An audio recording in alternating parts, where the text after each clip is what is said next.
último ano, tudo bom com vocês? Então vamos para a nossa terceira aula. Hoje a gente vai estudar a dinâmica populacional brasileira, parte 1. Por quê? Porque isso é uma matéria um pouco extensa, então eu vou dividir ela em umas duas, no máximo três partes para a gente estudar. Primeiro, eu quero que vocês vejam esse mapa aqui. Aqui está a população do Brasil, dividida entre várias regiões.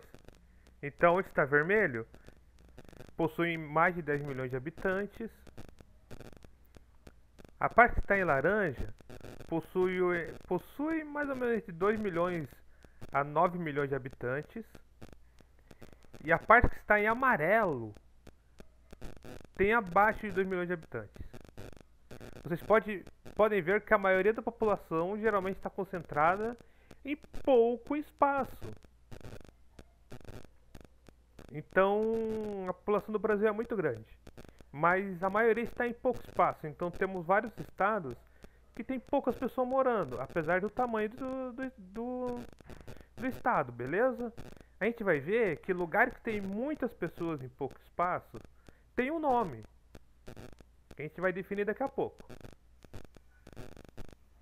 Então, vamos começar com a seguinte pergunta: o Brasil é um país populoso ou povoado? Vamos entender o que significa isso? População absoluta e população relativa. População absoluta é o total de pessoas que moram em um determinado lugar. Por exemplo, no último censo foi colocado que a população do Brasil é de 194 milhões.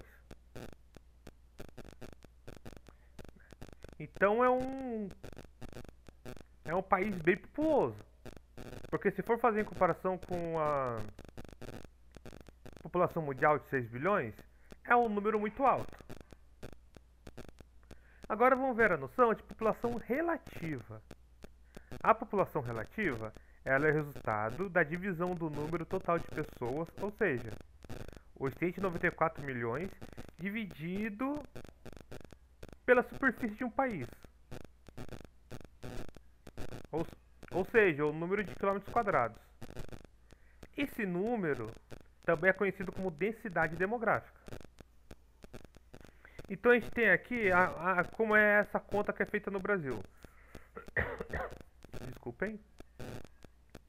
Em 2016, a gente tinha uma população absoluta de 206.800, ou melhor, desculpe, 206 milhões 81.432 habitantes. E a nossa área total é de 8 milhões 515.667 quilômetros quadrados. Então, como você vai fazer essa conta da população relativa? Você vai pegar o número de habitantes que está ali em cima, dividir pela quilometragem do Brasil em metros quadrados. Então, a gente vai ter uma população relativa de 24,20 habitantes por quilômetro quadrado. O Brasil não é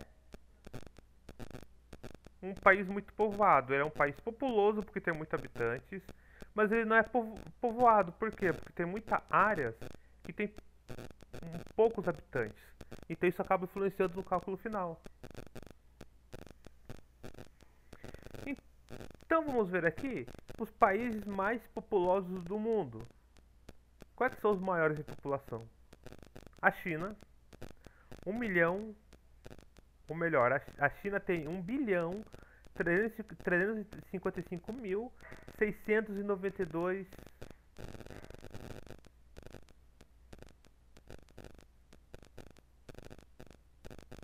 Desculpa, gente, ó, é 1.355.692.536 habitantes.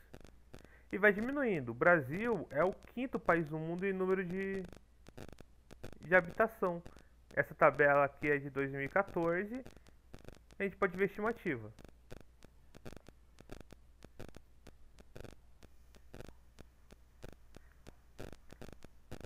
Outra coisa que a gente vai estudar nessa aula: o Índice de Desenvolvimento Humano. O IDH é um dos índices que avaliam a qualidade de vida de uma população.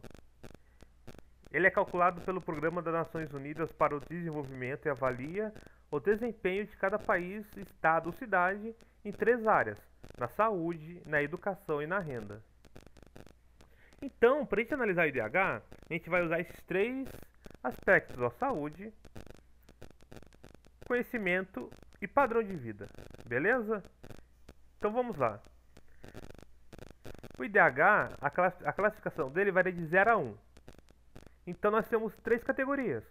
Países com baixo desenvolvimento humano é o país que vai ter um IDH menor que 0,50.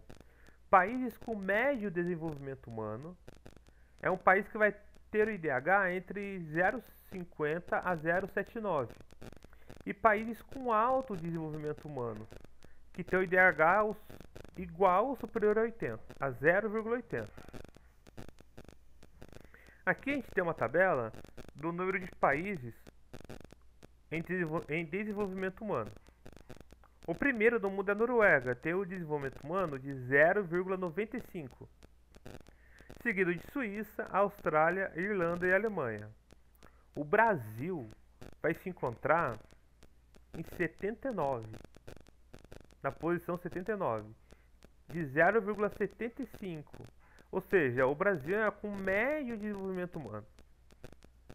E os países com o pior índice de IDH vai estar aqui na parte de baixo, que é o Burundi, Chad, Sudão do Sul, que a gente estudou em história, né, na aula passada, que é da onde vem a Núbia, República Centro-Africana e Níger.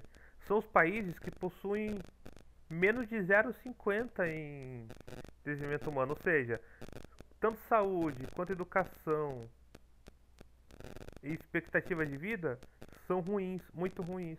Não há investimento na saúde das pessoas, na educação e por aí vai. Então, como que a gente vai como é calculado o IDH, né? É utilizado os 3 índices que eu já falei: renda, educação e saúde. Na parte da renda é usado o PIB per capita. E o que é o PIB per capita? Esse índice é obtido a partir da divisão do Produto Interno Bruto pelo número de habitantes de um país. Esse índice é muito importante, mas ele não pode ser considerado isoladamente, pois é um dado relativo, pois ter uma renda per capita alta não garante que a população absoluta tenha acesso aos produtos e serviços que dão a qualidade de vida. Por quê? Se cada um tem um salário, né? Algumas pessoas recebem R$600, outras 800, algumas 5 mil, algumas 10 mil. Aí eles vão somar todo esse valor que o país ganha. Eu vou dividir pelo número de habitantes. Então vai dar um número exato para cada habitante. Ou seja, cada habitante ganharia mais ou menos na média de R$3.000. Só que nós sabemos que não são todos que ganham R$3.000. Alguns ganham 600, outros ganham 10 mil. Só que aí é tirado uma média. Por isso que não dá para ser levado isoladamente esse índice, porque ele não é uma fiel reprodução do que todos ganham. Entenderam? Então vamos ver quais são os países com as maiores rendas per capita, dividido pela população. Temos o Catar, Luxemburgo, Macau, Singapura, Brunei, Kuwait, os Estados dos Árabes Unidos, e por assim vai.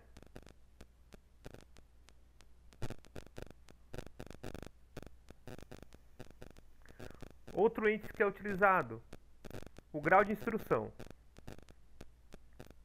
Esse índice mede a alfabetização de adultos e pela taxa de escolarização, que é o número de pessoas de 7 anos a 24 anos matriculados nos 3 níveis da escolarização, ou seja, ensino fundamental, ensino médio e ensino superior. Então aqui a gente vai ver no Brasil hoje, né? E adultos com 25 anos ou mais, 15% ensino superior, o ensino médio tem 26 anos, tem 26%, o ensino fundamental completo, 51% da população só tem o ensino fundamental completo. E nós temos uma taxa de analfabetismo entre o Brasil de 7,2%. É bem alto. E outro índice que faz a parte da questão de saúde, né, no índice do IDH, é a expectativa de vida. O que seria a expectativa de vida? É um cálculo médio de qual que é a expectativa de vida no país. Por exemplo, qual que é a expectativa de vida no Brasil? Atualmente é de 76,6 anos. Há pessoas que envelhecem mais? Há pessoas que vivem menos? Tem. Mas uma média, né, pelo país inteiro é de 76 anos. Então no Brasil a gente pode considerar que é uma taxa alta, 76 anos. Então se acredita que o Brasil é um país que evolui para ter mais velhos do que crianças. Então um em cada 4 brasileiros terá em média 65 anos daqui a 10 anos. Então, através desse cálculo, dessas 3 coisas que eu mostrei para vocês, o PIB per capita, grau de instrução, expectativa de vida, vai medir o índice de desenvolvimento humano, que foi o que eu falei para vocês mais para trás ali, que é esse índice aqui. O Brasil está em posição 79, 0,759 é o índice de H do Brasil. Agora eu pergunto, mesmo sendo o índice de médio desenvolvimento humano, isso não quer dizer que não haja diferença, uma desigualdade social gritante aqui. E essa é a pergunta que eu lanço para vocês. Você acha que o Brasil realmente é um país desenvolvido? Então é isso aí, pessoal. Até a próxima aula. Até logo.